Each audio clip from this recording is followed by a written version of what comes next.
Especial de prensa en Iquique Televisión, en esta oportunidad para conversar con el subsecretario de Transportes, Carlos Melo Riquelme. Don Carlos, bienvenido a Iquique Televisión. Muchas gracias por la invitación.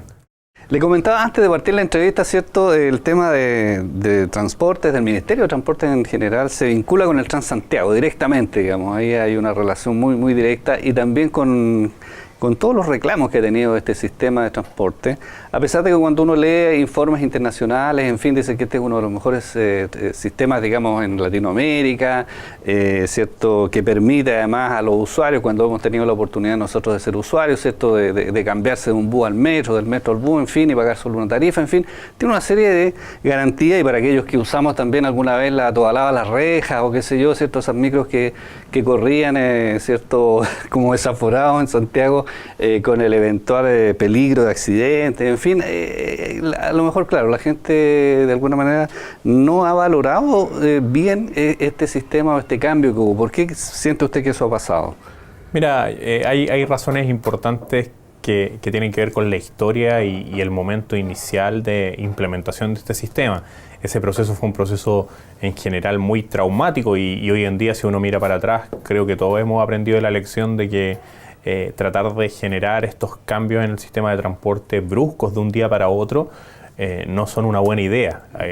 Hay que trabajar en procesos continuos de adaptación de mediano y largo plazo para ir cambiando las cosas. Partió mal el tema por hacerlo, digamos, de un día para otro, exactamente. Pero esa imagen perjudica la evaluación actual, y si bien hoy en día el sistema tiene desafíos importantes que abordar, porque efectivamente en algunos sectores de Santiago hay problemas con la frecuencia, hay un tema importante que ha surgido en los últimos años relacionado con la antigüedad de los buses y el estado de mantenimiento de ellos. También, como tú decías antes, tiene muchas virtudes, partiendo por la integración tarifaria, que lo hacen ser un sistema que responde a las necesidades de la ciudad de Santiago, que obviamente necesita seguir siendo perfeccionado, que hay que aprovechar las oportunidades que se tienen para eso. Ahora hay una nueva licitación que se debería desarrollar durante este año, que nosotros estamos trabajando para llevarla adelante, que es una oportunidad de mejora, pero que en ningún caso es un sistema que hoy día no logre mover a los habitantes de Santiago. No es como para volver a las micro amarillas, digamos, o a la otra que yo te decía antes, que eran de todos colores. No, exactamente. O sea, la evolución efectivamente tuvo un costo para las personas, para los ciudadanos, también tuvo un costo para el Estado, porque hay un cambio respecto al modelo de financiamiento, pero lo que hemos avanzado en ninguna forma hay que pensar en volver atrás, sino que debemos seguir trabajando para ir perfeccionando el sistema y también llevando esa calidad a regiones, que es un tema Ya vamos a ir a ese tema, pero para terminar y cerrar el capítulo del Transantiago, también hay una crítica importante al subsidio que tiene el transporte público. Yo no sé si existen sistemas en otros lugares donde no haya subsidio, en otros países, y qué pasaría si le quitamos el subsidio, digamos. O sea, la gente estaría pagando, no sé, 1.500 pesos, 2.000 pesos por subirse a la micro. No, así es. Efectivamente, todos los sistemas de transporte público del mundo de buena calidad, de buen estándar, que tienen algún tipo de formalización, que tienen esquemas de pago, por ejemplo, a través de tarjetas incorporados, que tienen exigencias respecto a la antigüedad de flota, requieren de subsidios. Y requieren de subsidios importantes en montos, en la mayoría de los casos, cuando uno compara en situaciones iguales, mayores incluso a los que Transantiago tiene.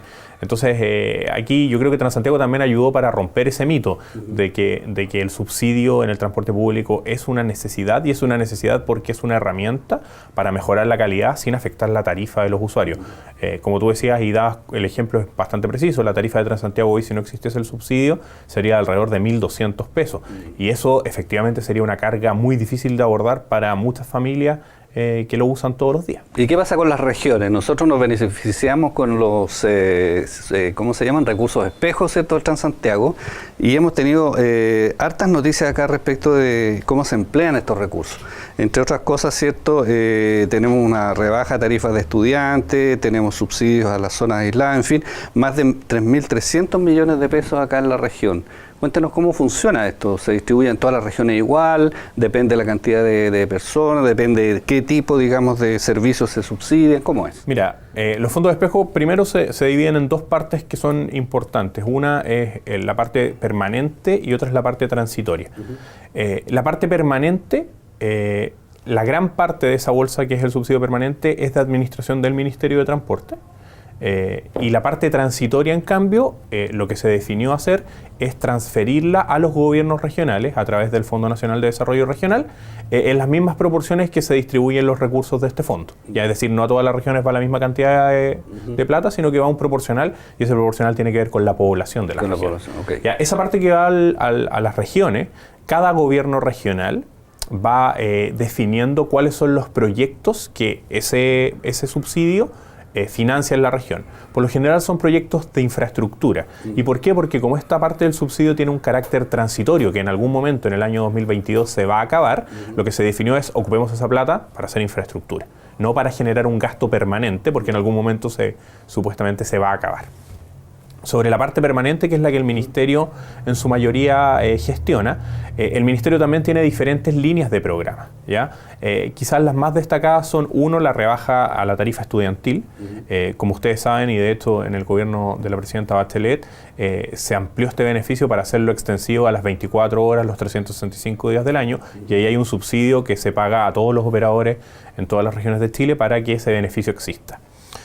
Hay un programa también de conectividad en zonas aisladas, ¿ya? Y ese es un programa muy importante que a veces desde las ciudades es un poco invisible, pero es un foco muy fuerte donde el Ministerio invierte gran cantidad de recursos para dar conectividad a zonas que de otra forma no tendrían transporte. Acá tenemos 22 servicios de transporte público. En esta región hay 22 servicios de esta naturaleza, ya que conectan, por ejemplo, áreas como Mamiña, como Guara, que son sectores que están aislados, que tienen poca conectividad y donde es importante tener una conexión de transporte público con los centros urbanos más consolidados.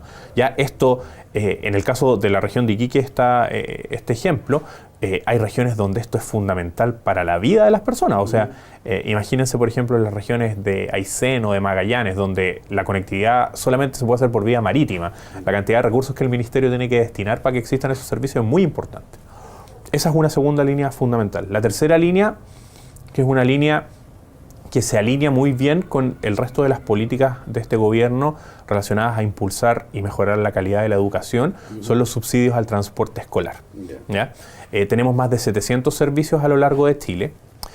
Hoy, de hecho, una de las actividades que vinimos a realizar es a inaugurar este tipo de servicios en la región. Y básicamente es un servicio en el cual los estudiantes, sin ningún costo, cubierto completamente por el Estado, tienen un transporte desde su casa hacia su lugar de estudio y de vuelta todo el año escolar.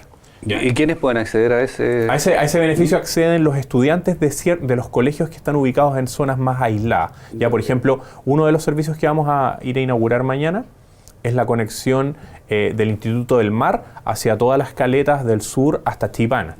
¿Ya? Ese es un ejemplo típico de este tipo de servicios. Y hay otros programas de inversión en infraestructura para el transporte, Renueva tu Micro, Renueva tu Colectivo, ¿eso también se ha hecho efectivo acá en la región? Exactamente. Y el otro gasto importante es cubrir con subsidios las zonas licitadas o no licitadas, que también tienen un subsidio que difiere de las zonas licitadas de las no licitadas, pero que también reciben mejoras, sobre todo para la rebaja de tarifa, que se hizo efectiva en algún momento entre los años 2010 y 2015, que hoy día para las personas es invisible porque ya se produjo tiempo atrás, pero que el Ministerio también tiene que invertir recursos y que ahora estamos tratando de trabajar para convertir esas figuras en perímetros de exclusión, que es una figura regulatoria donde el Estado le da al operador de una ciudad, por ejemplo Iquique, a los operadores de transporte público mayor, un subsidio a cambio de mejoras en la calidad de servicio. Nosotros tenemos acá en nuestra ciudad, ¿cierto?, un parque automotriz realmente, ¿cierto?, que desbordó absolutamente todos los límites.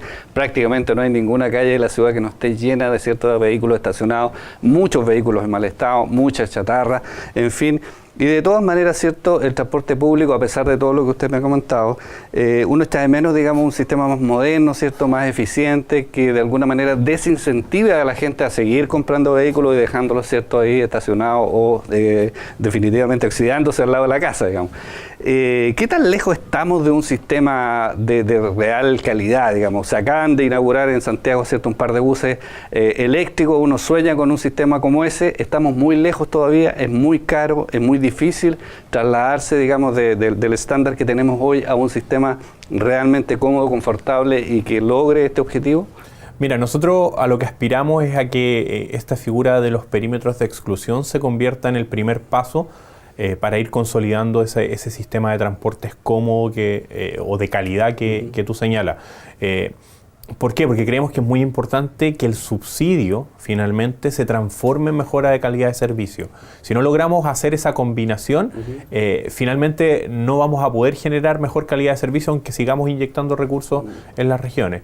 Y por lo tanto el poder avanzar en la figura del perímetro de exclusión para exigir calidad de servicio a cambio del subsidio es algo que esperamos decididamente poder concretar en Iquique antes de terminar en esta administración, para que sea la primera ciudad en Chile donde podamos tener esta figura en una ciudad importante. Hoy día esta figura solamente la tenemos operando en Villarrica, donde la verdad se ha conseguido un cambio muy importante respecto a lo que había anteriormente, y esperamos ese modelo poder replicarlo en otras ciudades.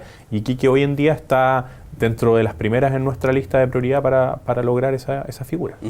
Finalmente, ustedes estuvieron haciendo una campaña de educación vial y de prevención de accidentes orientada a los conductores de motocicletas. Cuénteme por qué específicamente las motocicletas. Mira, hay un tema importante con las motocicletas. Las motocicletas son el modo, junto con la bicicleta en el resto de Chile, pero que ha incrementado su participación modal en forma más importante en los últimos años en comparación al resto de los modos.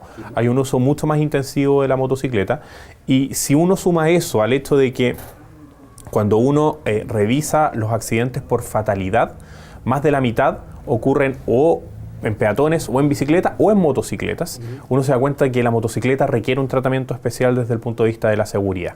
Y ahí por eso estamos trabajando en este plan. Estuvimos realizando un control recién en la calle Arturo Prat. Control de velocidad, es importante respetar el límite de velocidad, reforzar el uso del casco, el uso de elementos reflectantes, el convivir de mejor forma con los automóviles, pero también hay otra serie de medidas que tiene este plan que esperamos trabajar en conjunto con los municipios, con el gobierno regional, para poder tener un ambiente más seguro para las motocicletas en el corto plazo. Y por último, se me quedaba cierto un tema también que me llamó la atención, la priorización de la urgencia de la discusión de la ley de convivencia de modos. ¿Qué es esta ley de convivencia de modos? Mira, la ley de convivencia de modos, pese a lo complejo de su nombre, es algo bien sencillo, y es básicamente adaptar y modernizar la ley del tránsito para que en la situación actual los diferentes usuarios que tenemos de nuestras vías puedan convivir de mejor manera. Hoy día no solamente hay automovilistas, hay peatones, hay ciclistas, hay motociclistas, y debemos por lo tanto regular de mejor forma cómo estas personas, estos usuarios, interactúan en la calle.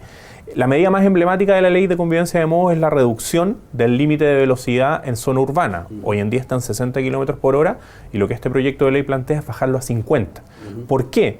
Porque la probabilidad de morir cuando tú sufres un impacto a 50 es 3 veces menor de la que tú tienes a 60 km por hora. Por lo tanto, es muy importante el rebajar la velocidad en zona urbana, y para eso estamos trabajando en este proyecto de ley que tiene una serie de otras medidas que van en pro de la seguridad y de esta mejor convivencia entre los usuarios en la calle. Bueno, subsecretario, queremos agradecerle que nos haya acompañado en esta entrevista. Muchas gracias por la invitación. Conversamos en este especial de prensa con el subsecretario de Transportes, Carlos Melo Riquelme.